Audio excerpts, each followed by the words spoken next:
Hey Marco, thanks so much for coming on the show today. Would you be able to give our listeners a brief overview of your background and how you got involved in real estate? Yeah, absolutely, guys. It's an honor to be on your show again. So, for those of you, your listeners that are not familiar with me, I'm, a full-time real estate investor, but I'm also a serial entrepreneur. So, I invest in a lot of different things. I'm, very much an entrepreneur and a business person. But 18 years ago, I started one of the largest nationwide providers of turnkey rental properties, turnkey cash flow investment property called Norada Real Estate Investments, and we operate in 25 different markets. Me personally, I started when I was 18 years old. I just knew that was the direction I had to go, is real estate investing. So I bought my first property at the age of 18, fixed it up, leased it out. There was no internet back then. It was literally a yard sign in the front with some flyers.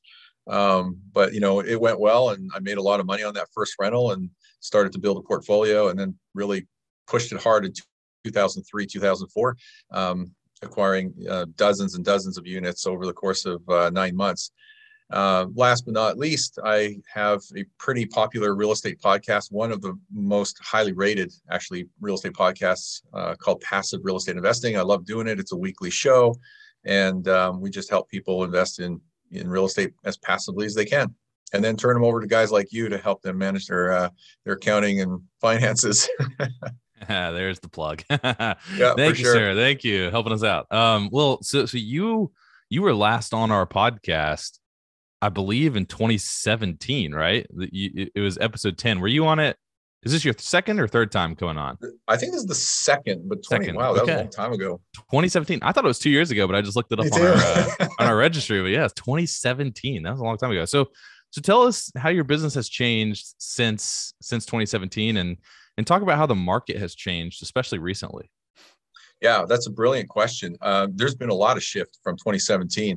In 2017, we saw most markets around the country being fairly balanced, meaning that there was a bit of an equilibrium between supply and demand.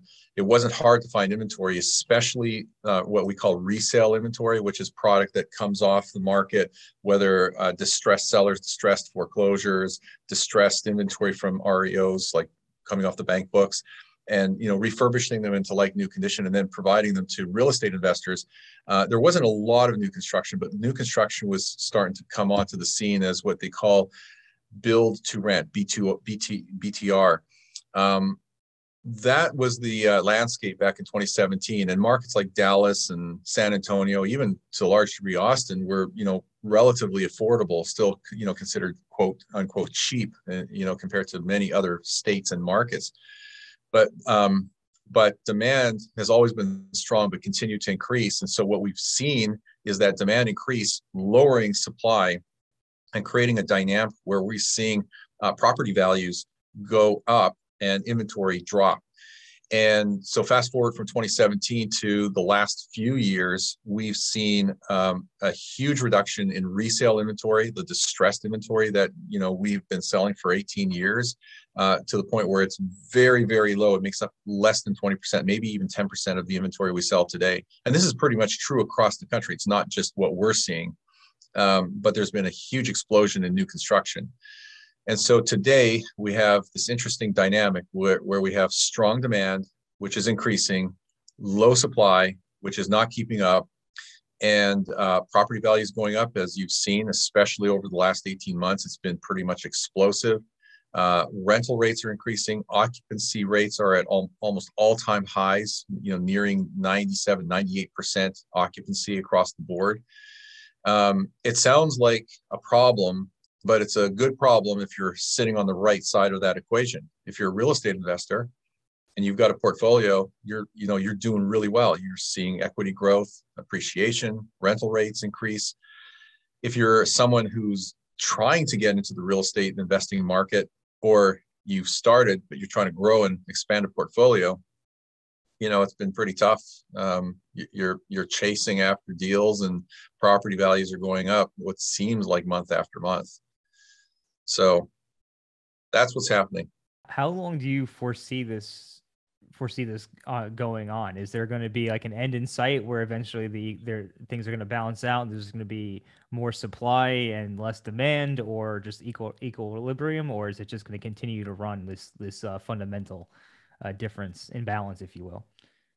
Yeah, that's a very smart question. So let me begin by saying that John Gray, the president of Blackstone, massive company, managing trillions of dollars of assets. He has come out, and I mean, he's a very, very successful person. He's probably worth about $7 billion. He was quoted back in January of saying that never in his 30-year career has he seen real estate fundamentals as strong as they are now. So if that gives you kind of a little bit of a clue as to where we sit and where we're going, the reality is this: given the pace that new construction home builders are acquiring land and permitting that land to build new construction, we will probably not see us getting out of this imbalance of needed supply to meet that demand until probably closer to 2030. Now, we will see a bit of a break in 2024, 2025. We will see a lot of markets come into equilibrium because that inventory that they are working on and building and putting out is going to come out into a lot of these markets. Like Houston, for example, is one of the markets where they're going heavy into new construction, like acquiring lots of land, permitting, and putting up product. Houston's just one of those markets. I believe Austin is another one. Phoenix is another one. My fear, just as a side note on that, is that there will be a point, possibly, where there's going to be an oversupply in these markets because they are just going to overshoot the amount of inventory that's needed because they're just going all in. So that's a bit of a danger for investors looking at markets like Phoenix and Houston, maybe Austin, where there'll be too much supply, and that's going to soften the market a little bit because there's going to be a lot of choice for new homes to be purchased and rental inventory to lease out to tenants. But the short answer to your question is 2024, 2025 is when we're going to see a lot of what I'll call a breather, much of a breather in the markets. But true equilibrium, we probably won't see until later in this decade. There are factors that are going to shift that, of course, like interest rates, depending on what the Feds do and where mortgage rates go, will have an impact on that as well. But we're not going to see a solution this year and not likely next year. There's just too much pent up demand, which is a whole conversation in itself. So something that I was thinking about relatively recently was I know that this market, the prices today are largely fueled by this supply and demand gap. But one thing that I was thinking about was, at what point do our prices just simply maybe unattainable is the right word, or I guess the price growth is unsustainable, because at some point your wages have to increase, otherwise you're not going to, like wages are not increasing as fast as asset prices are increasing. So have you had any discussions or have any insight on that? Like, at what point are we in trouble because our wages, our labor force, what they're being paid is not increasing nearly as fast as home prices are increasing? So, the old concept, all real estate is local. Every single market stands on its own. So they have their own supply demand dynamics. And therefore they have their own level of affordability or lack thereof, however you want to look at it. And so the answer to that question lies more at a local level than anything else. But in general terms, wages have been going up, probably more so than people realize. I mean, you look at places like Burger King offering a $1,500 signing bonus, and Amazon literally doubling, like 100% increase in their minimum starting wage for new employees, goes to show you that there's a lot of push to increase starting wages and signing bonuses and what employers are doing to attract new employees. So wages are going up. In fact, there was a report that came out just a month or two ago, I think it was January, where they looked at several thousand new lease applications that were coming in. And what they tracked was the applicant's wage compared to 12 months prior. And what they saw is that on average, they had a 13% wage increase in terms of what they were showing for income versus the previous year, which made their qualification for that rental application much, much easier. And that's kind of in lockstep with what we've seen with a lot of rental rate increases across the country, which is about 12%. So those two things are showing that, rents are going up rapidly, but wages are continuing to go up to keep up with that pace. As far as affordability goes, there will be a point where, certain markets will become unaffordable to the masses. And there's always a tipping point. And when you reach that tipping point, that's when property values plateau and the market goes flat.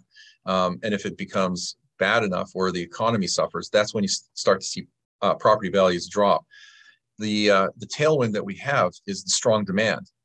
There's very little headwind today, but that headwind can be lack of affordability caused by whatever, that might be. Fill in the blank. Wages not increasing fast enough, appreciation rates going up too fast, interest rates going up, lowering the demand, and causing people to not be able to afford housing or rentals.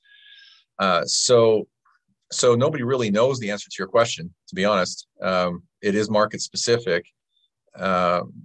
But you look at San Francisco, Sacramento, San Jose, Washington, D.C., even places like Denver, Colorado, where, they've seen huge, rapid run in appreciation. Affordability has been dropping, but there's still a lot of people who can afford it, because wages are there. People have the income to qualify, and wages are going up.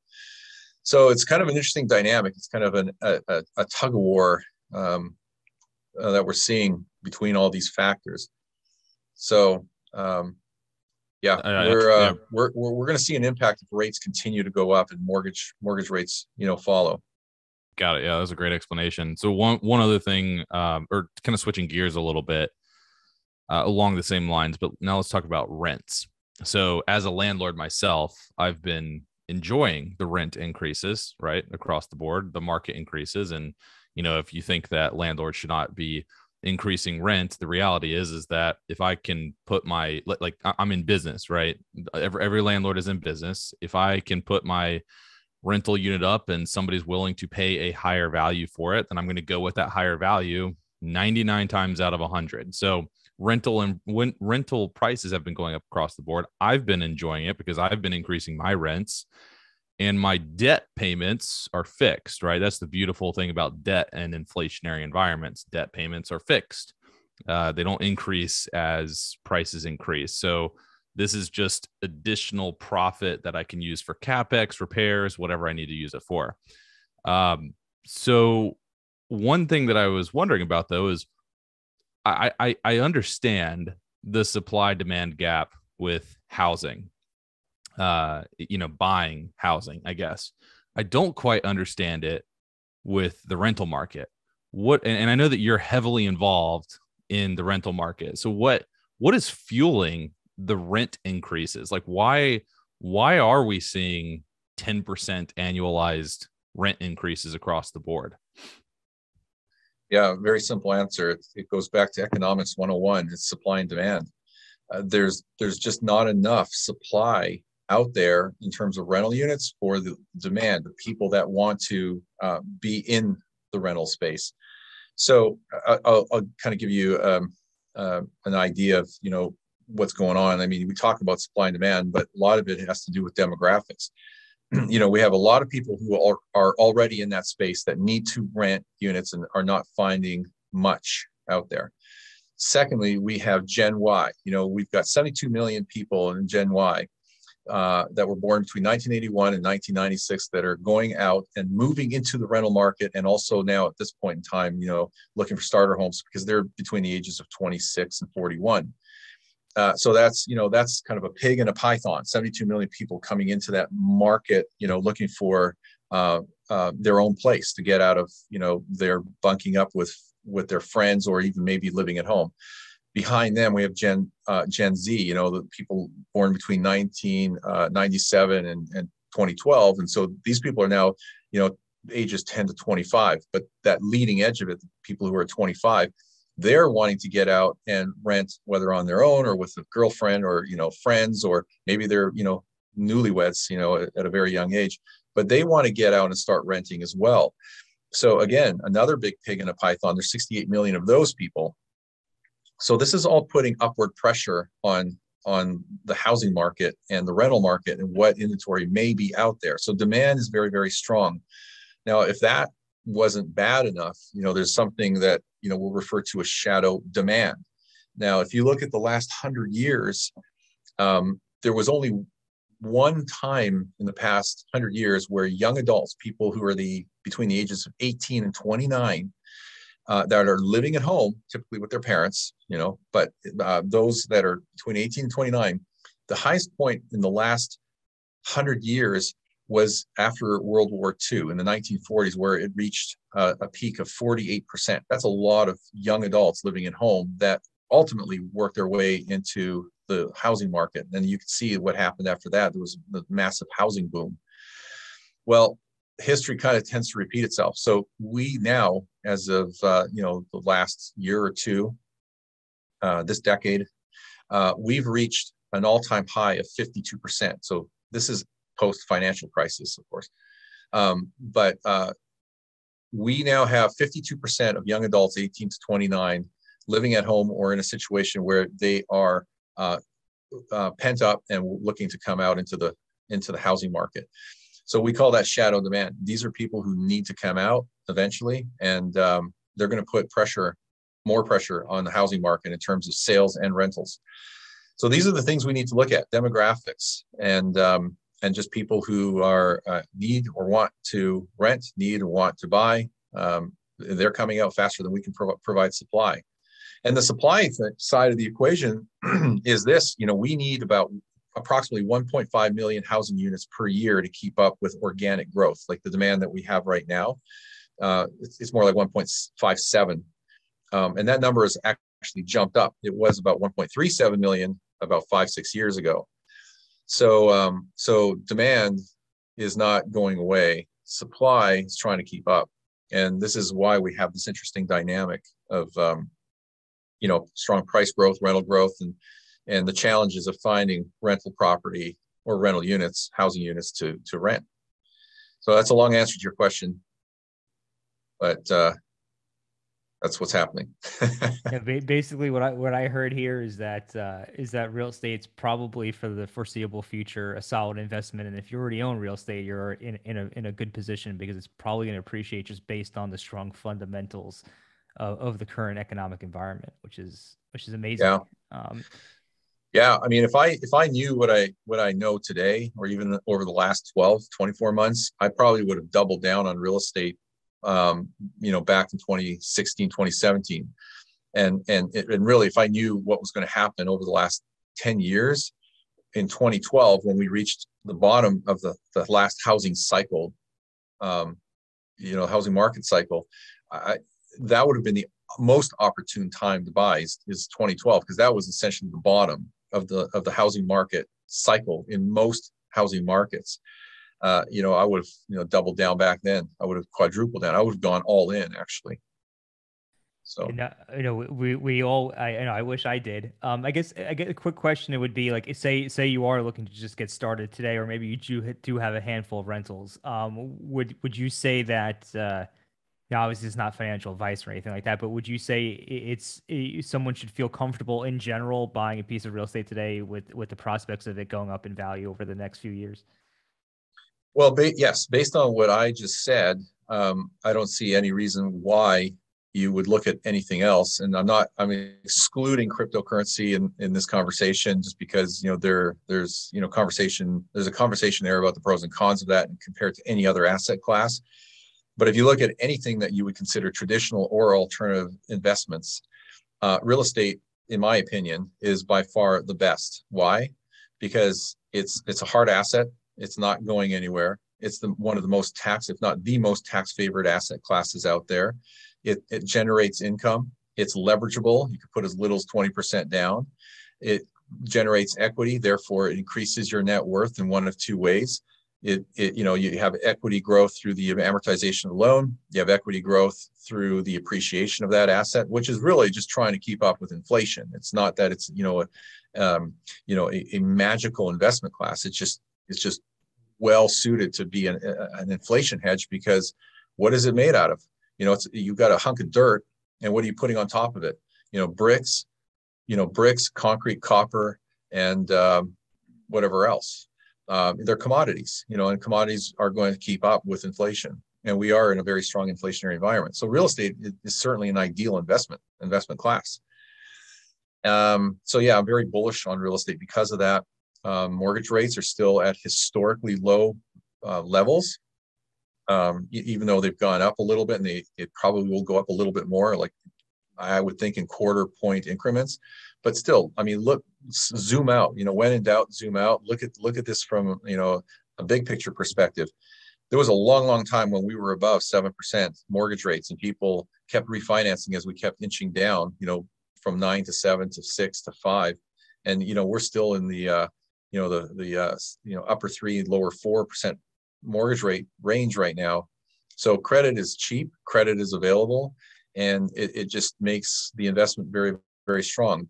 The only caveat to all that is this: it's just be a prudent, smart investor. Don't speculate. Don't try, don't try to swing for the fences and try to hit a home run in terms of price appreciation. You'll get that appreciation. It's going to happen. We're in an inflationary environment. But just focus on properties that are in good markets that show stability and growth, and generate positive cash flow, because that cash flow is going to pay for that property and maintain it, and generate some income for you. And over time, you're going to have a valuable asset that's going to generate income and be worth, however much it's going to be worth. So yeah, I am bullish on real estate. It's just, you got to buy in the right locations. And I've always said, it's not a question of if you should buy or when you should buy. It's a question of where you should buy. There are always opportunities across the country. I mean, we find them all the time. We're in 25 markets. We've got hundreds of units that we're selling a month to investors. So you really have to consider, where is the best place to be putting your investment capital to generate a rate of return and also protect that capital. No, 100% is location. And honestly, after this conversation, like I'm hyped up. I'm ready to go. Invest in some Tom, I feel like you right say now. that after every podcast episode. I know. You're still in New York. You haven't bought anything. So what's the deal? I know. I just put money into syndicates because I'm lazy like that. But it's coming soon, guys. It's coming soon. I promise. All right. Let's we have a real life case study here, Marco. What do you, when somebody's like calling you up and they're like, I'm trying to buy my first property, and they're in this super inflationary environment. They're seeing, the prices are just skyrocketing. It seems like on a daily basis, they increase by another 2%. What do you tell people like Tom? Because Tom's the guy calling you up now asking, what do I buy? Should I buy today? I'm so scared of the prices and the market collapsing. I mean, how do you tell an investor? Like, what do you do to kind of calm their fears? And you can just go ahead and calm Tom's fears because Tom's going through this right now. Well, that's a pretty broad question. What you need to understand what your goals are. First of all, you just can't put a blindfold on and start throwing darts at the wall and see if you hit something. You have to have a strategy. Obviously, if you made a decision to invest in real estate as the asset class, you probably made a very good decision. So now the question is, okay, what is my investment strategy? And for most people, that would be buy and hold. Buy and hold great property. And for me, my formula and what we use, as kind of our definition of turnkey rental in our property is turnkey or prudent investments should be in good markets, in good neighborhoods, in good condition, which means new or like new, with professional full service property management, obviously leased because it's in a desirable neighborhood. So now you've got professional management with a positive cash flow property. So if you pick the right market and the right neighborhood, you mitigate 70 to 80% of your quote unquote risk. So having a strategy and then defining your investment criteria, which would be, where am I going to invest? What am I looking for? Is it a single family home? Is it an attached Is it a duplex? Is it a triplex, fourplex? Knowing what you're looking for, or maybe that's a numbers-based goal or criteria. It has to have a certain cap rate, a certain cash-on-cash return, a certain amount of cash flow in dollar terms per month or per year. That becomes your lighthouse, your guiding criteria to help you pick and choose the properties you're going to be investing in. Now, you can't be too stringent with that and have a huge list, because if in today's environment, if you have a very long criteria, you're going to have a hard time finding property. And when you do find that property that meets all the check boxes in your criteria list, it'll probably be gone within 24 hours. And we see this happening. So, fortunately, we, have a big pipeline. We don't have much of an issue with that. Investors may wait 1 or 2 weeks before they get what they're looking for, but we're able to put, 2 or 3 properties in front of them every single time that we're, reaching back out to an investor to say, here, this is what you're looking for. Here are 2 or 3 more that are coming down the pipe. But have a strategy, have a criteria. And part of that is narrowing it down to 2 or 3 markets that you're focused on, because that meets your investment goals. If you have a level head, you're objective, not irrational, not emotional, but objective and rational, you'll do well, because this is math. Investing, especially in real estate, is just knowing what you're investing in, and knowing that you've got a hard asset that provides value to people who are renting your properties, that'll generate income because they're happy to pay the rent. You're giving them, you're giving them what they want, which I call safe, clean, functional housing. So as long as you follow those simple rules and principles, you'll do well. Don't rush in. Don't speculate. It's one of my 10 rules of successful real estate investing. Don't be a speculator. We know a lot of people who made money speculating, but we also know a lot of people who lost their shorts, back in the day, speculating because they thought that property values were going to go up forever. But the biggest problem and the biggest mistake they made, and this is a huge takeaway, I think, if you want a tweetable moment, it's always buy property that generates a true net positive cash flow, because the cash flow is the glue that holds your deal together. If you've got positive cash flow, you can cover all your expenses, your debt service, and you have something left over. The property carries itself, it pays for itself, and it just becomes a better and better investment year over year. What do the numbers look like today? Do you mind kind of like walking us through a standard deal that you see come across your desk today in terms of the purchase price and what you can eventually rent it for, or any sort of CapEx that's needed before you can rent it? Yeah. So good question.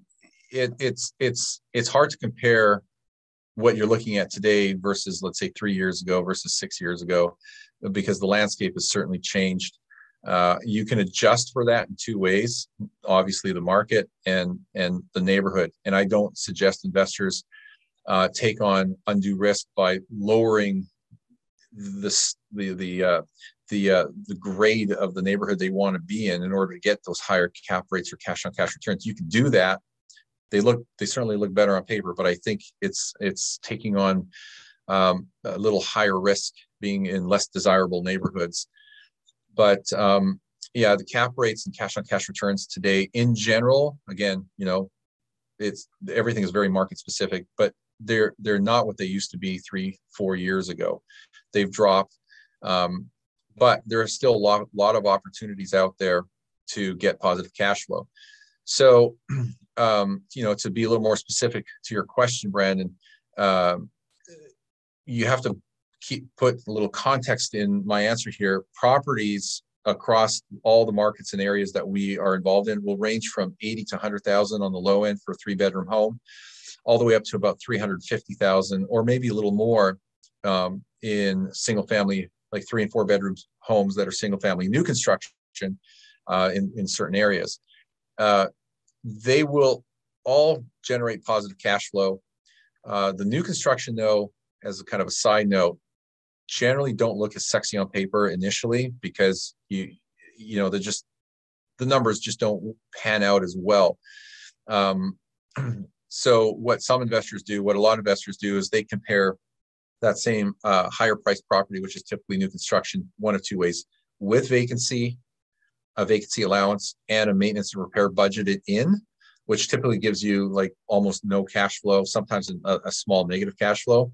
And then the same property with the scenario of not budgeting vacancy and not budgeting for maintenance and repairs because it is new construction. And typically, you're not going to see any kind of maintenance or repair expenses for a reasonable amount of time, even though you should still budget long-term for CapEx. But it will generate positive cash flow under those scenarios. So if you're in the $100,000 to $200,000 range, you're going to get a decent cap rate and cash on cash return. You will have positive cash flow. You will do reasonably well. When you start to get above 200,000, like 200 to 225, those numbers start to break down pretty rapidly. Over $250,000 for a new construction home. The numbers aren't sexy, but what I will tell you is from an overall total rate of return, which means I'm factoring in the equity growth, which is the appreciation amortization. When you're dealing with new construction, it's typically in a growth area, growth market, and or in the path of progress. And so they tend to appreciate very well, like very strongly. So when you take your overall returns, not just your cash flow, which is your cash on cash return, but you also factor in your appreciation and equity growth, your rates of return are actually very, very attractive, like very sexy, like in the 20%, 30% plus range. And you just have to run the numbers. It's a very simple calculation. Actually, all the properties on our website, which represent a very small percentage of the properties we have in the pipeline, all have a calculator. You can click an analyze button called Analyze This, and it pulls up a very detailed cash flow analysis tool, and you can change all the numbers to suit your own scenarios. But we break down the returns on there from a cash on cash perspective, as well as the total return, which includes your equity growth.